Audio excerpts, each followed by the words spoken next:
le candidat déclaré à l'élection présidentielle du 22 février 2020 mais qui rallié à la dernière minute le camp d'Abeyome Kodjo s'adresse aux évêques togolais et à toutes les obédiences religieuses, se demandant où sont-ils quand les Togolais souffrent, meurent de faim. À l'Église catholique et à toutes les obédiences religieuses. Messieurs les évêques, en vos grades et qualités, la justice de Dieu, qui ne reconnaît plus bon nombre parmi vous, vient frapper à la porte de vos consciences respectives. Le peuple togolais a faim. Le peuple togolais agonise. Le peuple demande, du pain. Du pain. Du pain. Point. Il mangeait, lui, et il n'en râlait pas moins de souffrance. Ce sont les mots de Émile Zola dans Germinal. Comme une fiction, je suis, et nous sommes impuissamment face à la chronique d'une disparition programmée du peuple togolais. Où sont les hommes d'église du Togo? Où sont ceux qui se sont, pourtant solennellement, revêtus de cette obligation, de ce devoir sacerdotal, et ce pourtant impérissable dussions-nous concevoir? Aviez-vous oublié que votre noble mission n'est pas seulement de prêcher la bonne parole, si tant est qu'elle serait un instant sincère, à l'aperçu du colossal et inexorable doute qui, désormais à votre triste endroit, loge partout chez les adhérents de cette belle foi, mais, si possible et de préférable, d'exempler ce que jadis, faisait l'abbé Pierre, mère Teresa, ne fût-ce que dans la sincère de la posture? Quand on ne sait pas faire, on peut copier. On peut s'inspirer et faire même mieux que les prédécesseurs. C'est la volonté qui compte et non le simulacre.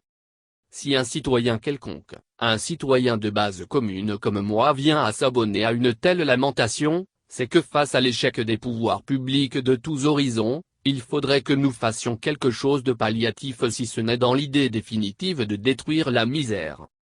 Très peu sont ceux qui se manifestent comme étant des mécènes sur la scène nationale pour aider la population agonisante.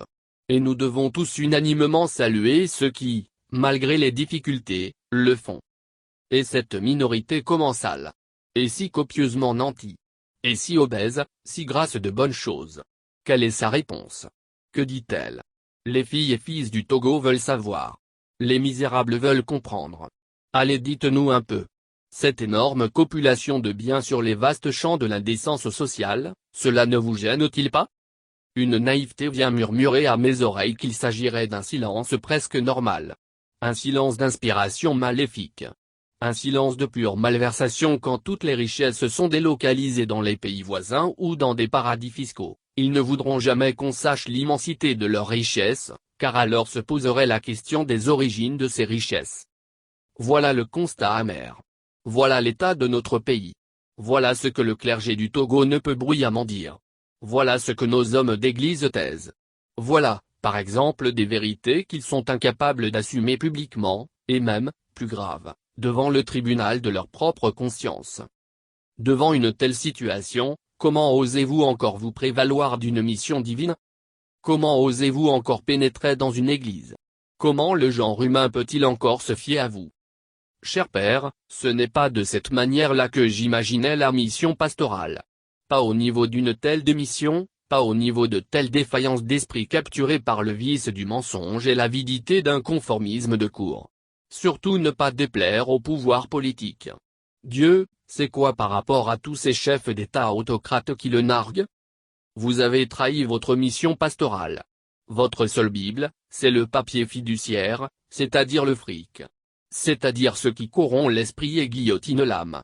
La mission, aujourd'hui plus honorable des hommes d'église dans tous les coins du monde où la misère sévit, c'est précisément d'interpeller les pouvoirs publics pour les pousser à respecter le sens et les objectifs de leur mission régalienne quand il le faut. Quand des hommes ne trouvent plus à manger. Quand la dignité humaine s'en trouve trop couramment destituée. L'alimentation ne doit plus être la fin de l'accompagnement mais un moyen. Les associations ne doivent plus simplement donner à manger, mais elles doivent aussi être à côté des personnes vivant la pauvreté. Voilà l'objectif de cette missive. Dans le monde aujourd'hui, nous vivons une crise sanitaire systémique sans précédent. Au Togo, en plus de cette crise moyennement exprimée, une précarité a fait son lit et est devenue l'apanage des populations, une situation sociale insidieusement fracturée, une misère exponentielle, une fracture sociale entre les classes oligarchiques et les couches sociales, entre la petite oligarchie dirigeante, de plus en plus remarquablement injuste.